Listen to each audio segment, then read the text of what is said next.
Well, I have just looked at the Pew Research. It's PEW. They do research and opinion polling for worldwide, and they probably one of the leaders in opinion polling for politics in the United States of America. And I was very surprised. This is a 2025 survey because what I had planned to talk about, really wasn't at the top of their list. It's certainly included in my book, has a prominent place.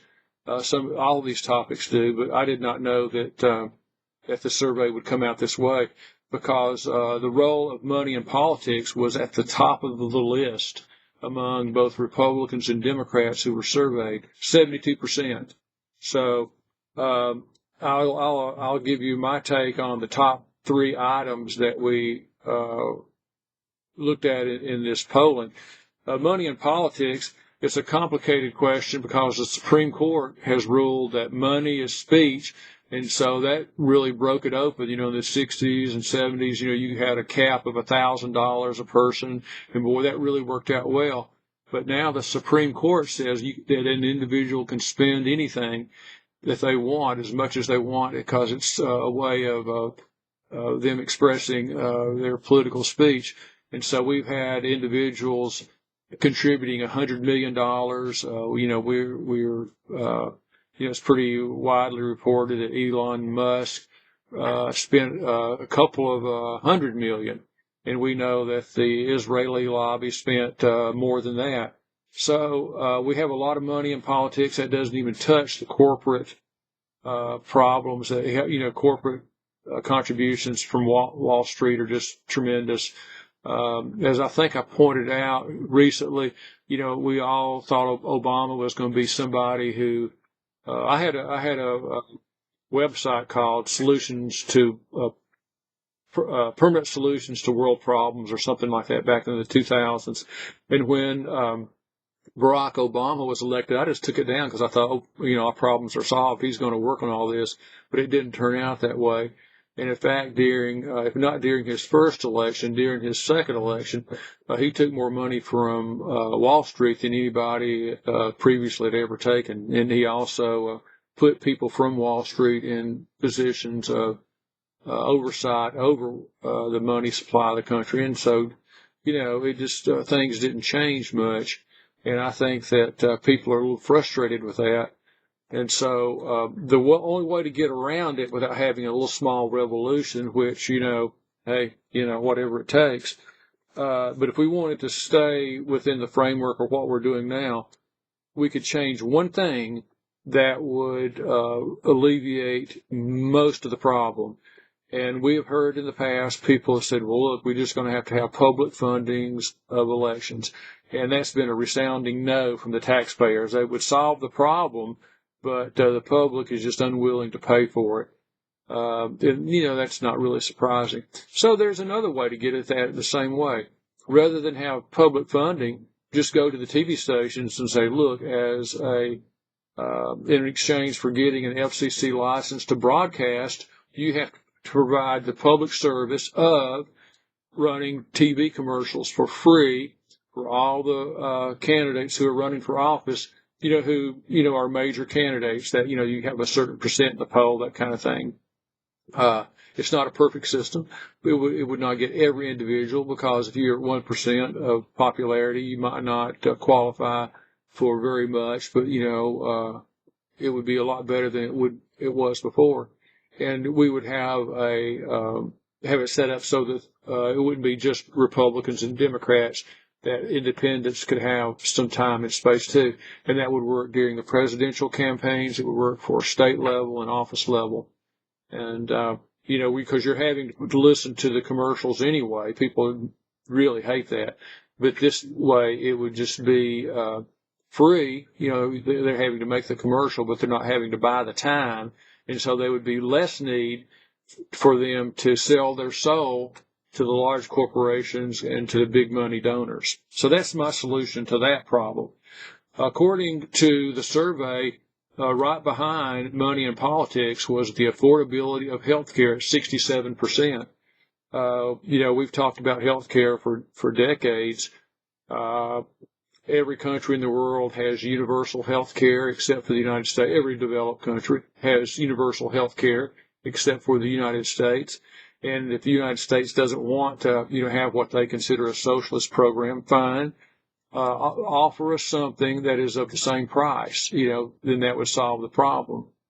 If you can't, then we come to asking you about universal health care, in which conservatives and Republicans and others, I suppose, say, no, we don't want to have the government telling us we have to buy health care, And so that's okay. If that's the position of the country, we can work around that.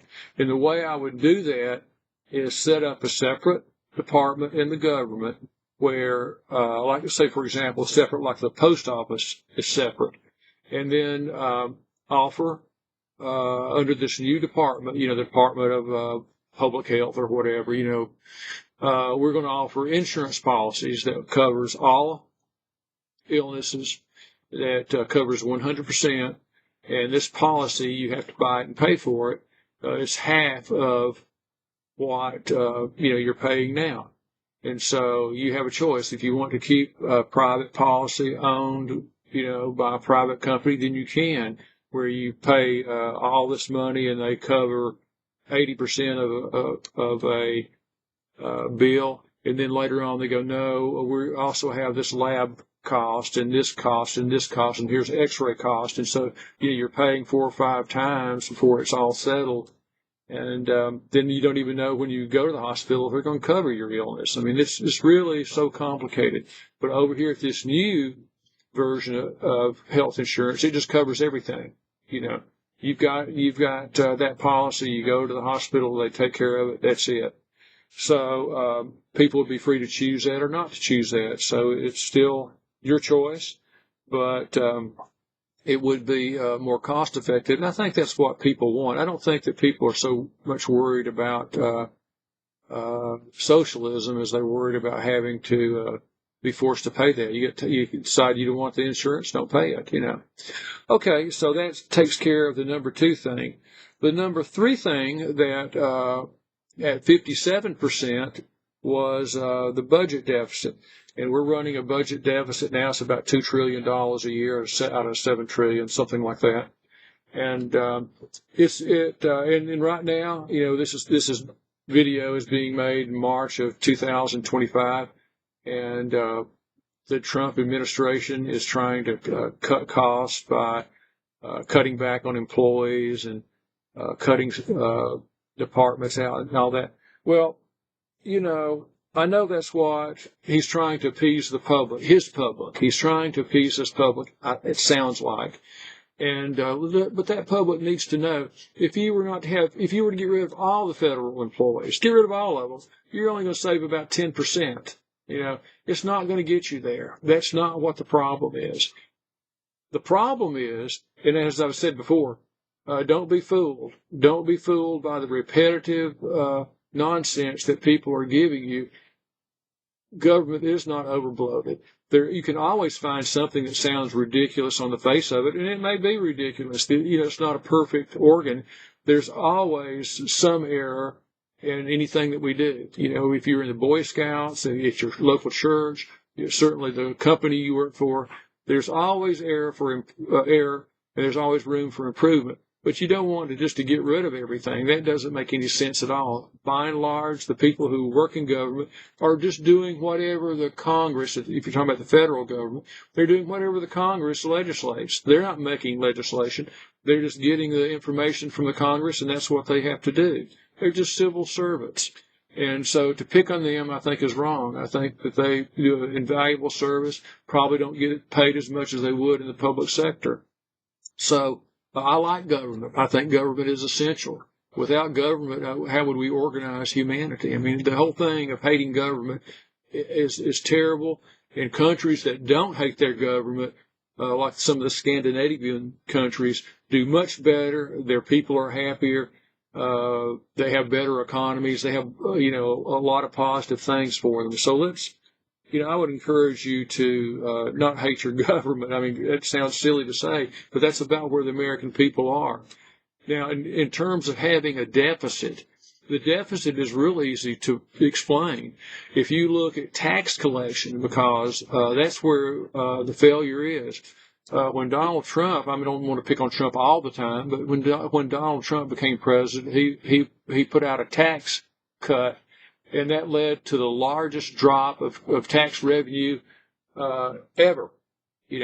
So you don't want to cut taxes all the time. That's going to make the problem worse. What you're wanting to do is look where we are in taxation and find out what's going on. What is going on is, even though the working class, we've had some reduction, and we're paying actually less than we've ever paid, but it's nowhere near in comparison to what the elite people and what the large corporations have gotten over the last, if you want to go all the way back 50 years, 50 years ago, when our country was, in economic terms, was at its zenith, okay? Corporations and rich people paid way more than blue collar and working class people, and that's not the case today. And so we just need to look at that. The rich and the large corporations are paying 30% less today than they did back then. And so all we need to do is go back to the old system where the rich and the corporations pay. And that's when you hear this from Bernie Sanders and others, they need to pay their fair share. And that's what they mean about it. They're paying less and less and less. And the reason we ask them to pay more is because, one, large corporations they have an advantage in competing and in a lot of other things. They really do have an advantage over other businesses in the community, and so they should pay more, And then rich people enjoy more. They have more privileges, and so they're also the best able to pay, So they ought to go back to where they were in the 1950s. It's not that thing where John Kennedy talked about the 90% and all this. That is the effective rate. Or what you want to know is how much they actually pay. And back then they actually paid about 45%, 35% between those two, and that's well within the range. I have it laid out in my book. And it doesn't ask for anything that would be painful for not one of them would say, well, if I got to pay this kind of tax, I'm going to quit. It's not that severe. And so when you look at talk about Elon Musk, he paid 3.7%. You paid more than that. If you're watching this program, you paid more than Elon Musk did in taxes for a percentage of how much you made. And not only that, Elon Musk generally doesn't pay taxes. He had to pay taxes one time, and it looked like, a tremendous figure, because he had some stock options that were coming. He had to either take or not take. I may have even talked about this once before. So he had to pay taxes once. But by and large, these large companies are not paying their way. These rich people are not paying their way for what we had always set out in our society as having a graduated tax system. And so and Tesla didn't pay any tax, by the way. So we want to get back to where, and in my book I laid this out, conservatives are like this. We can have a flat tax system, and that would eliminate this problem where, if you have revenue and you make a profit, then you're going to pay a certain percentage, and that will remove all these problems that we're having now. But anyway, so that gets the top three